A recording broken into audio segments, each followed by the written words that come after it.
Bismillahirrahmanirrahim. Assalamualaikum warahmatullahi wabarakatuh. Waalaikumsalam. Innal hamdalillah nahmaduhu wa nasta'inuhu wa nastaghfiruh wa na'udzu billahi min shururi anfusina wa min sayyiati a'malina. Man yahdihillahu fala mudilla lahu wa man yudlil fala hadiya lahu. Asyhadu an la ilaha illallah wa asyhadu anna Muhammadan abduhu wa rasuluhu la nabiyya wa la rasula ba'dahu. Jemaah Masjid An-Nur yang dimuliakan Allah Subhanahu wa taala. Setelah kita panjatkan syukur kita kepada Allah Subhanahu wa taala dan setelah bersolat kepada Rasulullah sallallahu alaihi wasallam, mari kita senantiasa menuntut ilmu, terus menuntut ilmu hingga akhir hayat kita.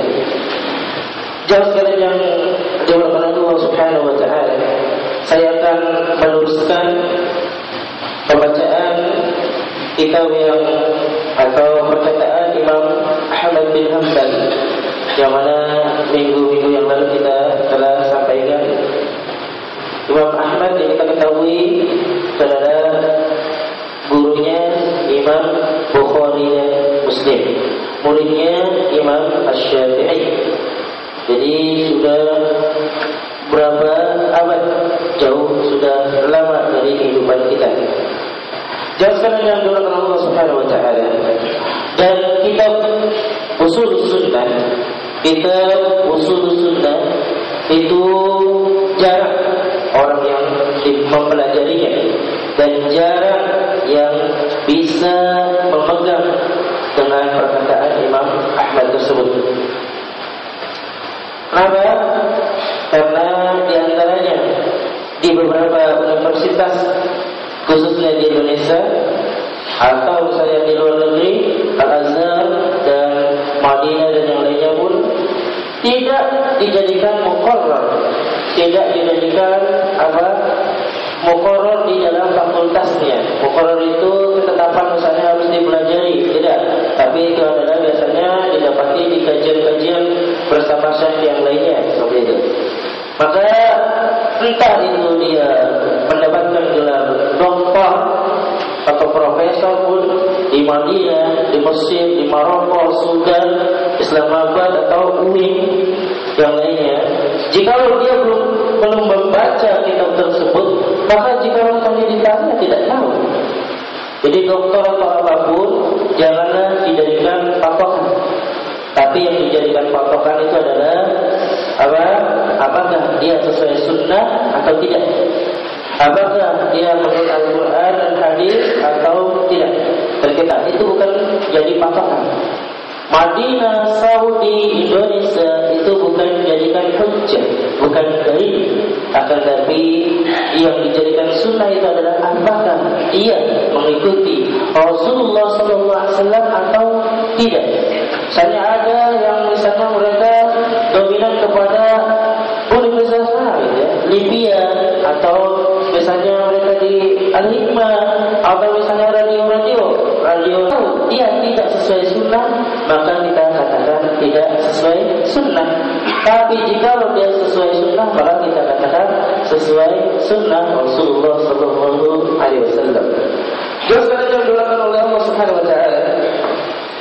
Minggu-minggu yang lalu kita katakan bahwa mentaati pemerintah, mentaati Amirul Mukminin as-sam'u wa ta'ah itu kewajiban kita, kewajiban seorang mukmin bagi kata Imam Ahmad bin Hanbal. Ya, karena dari Al-Quran dan As-Sunnah banyak yang menjelaskan kita harus taat bagaimanapun.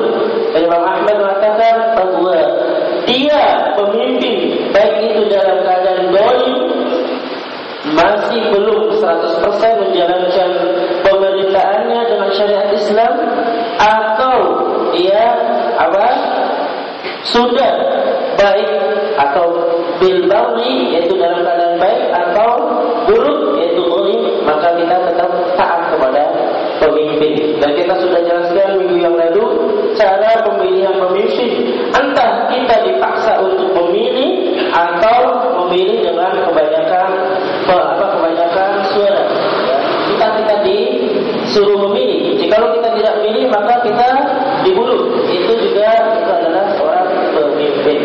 Jangan yang dilakukan Allah Subhanahu wa taala. Kita masuki wa salatul jum'ati khalfahu wa khalfa man wallahu jaizatun baqiyatun kamatun ra'ataini man a'adahuma fa huwa mubtadi' tarikun lil adhan mukhalifun lis sunnah laysa lahu min fadl jum'ati syai'un id lam yara salata khalfa al a'immah man kanu barrihim wa fajirihim fas sunnatu bi an yusalli ma'ahum rak'ataini wa yadaini bi annaha tamatan la yakun fi sadrika min dhalika syakkun. Imam Ahmad mengatakan bahwa salat Jumat di belakang pemimpin, ya, yang apa? Pemimpin entah itu dalam keadaan zalim atau dia baik, maka khalfahu wa man khalfa man wallahu jaizatun baqiyatun. Tamatkan rak'ataini. Kita boleh salat di belakang pemimpin yang zalim, yang mereka itu belum melaksanakan perintah Allah Subhanahu wa taala 100%. Man a'adaha fa huwa mubtadi'. Barang siapa yang mengulangi salat tersebut, misalnya dia tahu bahwa yang jadi imam di Masjid Istiqlal, pemimpin si ini belum 100% melaksanakan syariat Islamnya. Setelah itu dia kembali di rumahnya mengulangi salatnya. Itu bahwa mubtadi', kata Imam Ahmad. Maka dia itu adalah orang yang menjalankan mubtadi', orang yang menjalankan ahli bid'ah. Dikatakan ahli bid'ah, orang yang mengada-ada di dalam agama. Tarikun lil athar, dia meninggalkan sunnah-sunnah Rasulullah sallallahu alaihi wasallam. Mukhalifun lis sunnah, dia berselisih terhadap sunnah. Laisa lahu min fadlil jum'ah syai'un, dia tidak mendapatkan keutamaan dari salat Jumat sedikit pun. Idza lam yara salat khalfal a'immah man kanu barrihim wa fajirihim. Walaupun dia melihat bahwa dia sudah jelas salat di dalam orang atau di belakang orang pemimpin yang fajir, yang zalim, masih dalam keadaan belum baik 100% keislamannya. Fasunnatu bi an yusalliya ma'a rak'ataini, dan yang sunnah adalah hendaknya kita salat bersama imam tersebut 2 rakaat sampai selesai. La yakun fi sadrika min dhalika syakkun, jangan ada di dalam hati kita itu rasa keraguan sedikit pun. Jangan ada rasa keraguan di dalam hati kita bahwa salat bersama imam yang zalim, yang fasik itu batal salatnya. Jangan ada keraguan seperti itu. Maka di sini di dalam syarah At-Tahawi, Aqidah Tahawiyah, i'lam annahu yajuzu lirajuli an yusalli khalfa man lam ya'lam minhu bid'ah wa la fasiqun bi ittifaq al-a'immah. Maka diperbolehkan kita salat di belakang imam, ya, salat apapun di belakang imam yang mana imam tersebut belum mengetahui apa itu bid'ah, apa itu fasik, apa itu yang lainnya tentang masalah Islam. Kita boleh salatnya, tapi alangkah baiknya kita ketahui bahwa dia dari misalnya mas'ul, pengurus masjid, dan dia bagus salatnya, bagus bacaan Al-Qur'annya, kita persilahkan. Ya, jangan sampai kita menjadikan dalil bahwa salat di belakang orang yang fasik atau misalnya bid'ah kita batal salatnya. Imam Ahmad melanjutkan, wa man kharaja ala imam min a'immatil muslimin wa qad kana an-nas ijtama'u alayhi wa aqarru lahu bil khilafah bi ayyi wajhin kana bil ridha aw bil ghalabah faqad shaqqa hadha al-qawl 'asr al-muslimin wa khalafa al-athar an Rasulillah sallallahu alaihi wasallam. Dan barang siapa yang keluar ala a'immatin minal muslimin, dari pemimpin para kaum muslimin,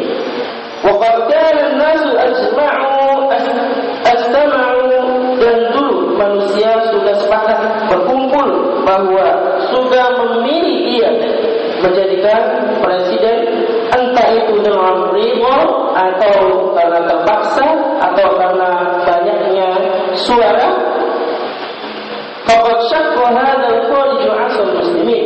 Jika dia keluar, maka apa? Dia telah syak. Dia sudah mendapati keraguan terhadap kaum muslimin dan dia sudah bermaksiat kepada kaum muslimin. Wa khalaqa al-athar an Rasulillah, dan dia sudah berselisih atau menyelisih Rasulullah sallallahu alaihi wasallam. Fa in mata al-khariju alaihi, jikalau dia meninggal keluar untuk apa? Pemimpin dan pemimpin, maka dia matinya mati dalam keadaan jahiliyah. Wala yahillu qital sultan, dan kita tidak halal, tidak diperbolehkan untuk apa? Membunuh pemimpin. Kita tidak boleh membunuh pemimpin, memberontak pemimpin, wal khuruj alaihi li ahadin, dan kita tidak boleh keluar dari pemimpin minan nas, dari manusia. Faman fa'ala dzalika fa huwa mubtadi', dan barang siapa yang berbuat demikian, dia dalam keadaan mubtadi', ahli bid'ah, ala ghairi sunnah wa tariq, dia bukan termasuk yang menjalankan sunnah, ya, memberontak kaum muslimin, entah itu mendemo, keluar mendemonstrasi, ya, mendemonstrasi, entah itu dari partai manapun, dari satu pemimpin mengadakan pemimpin di dalam daulah Islamiyah dan sudah di daulah Islamiyah, maka itu hukumnya tidak boleh. Hukumnya tidak boleh, kata Imam Ahmad.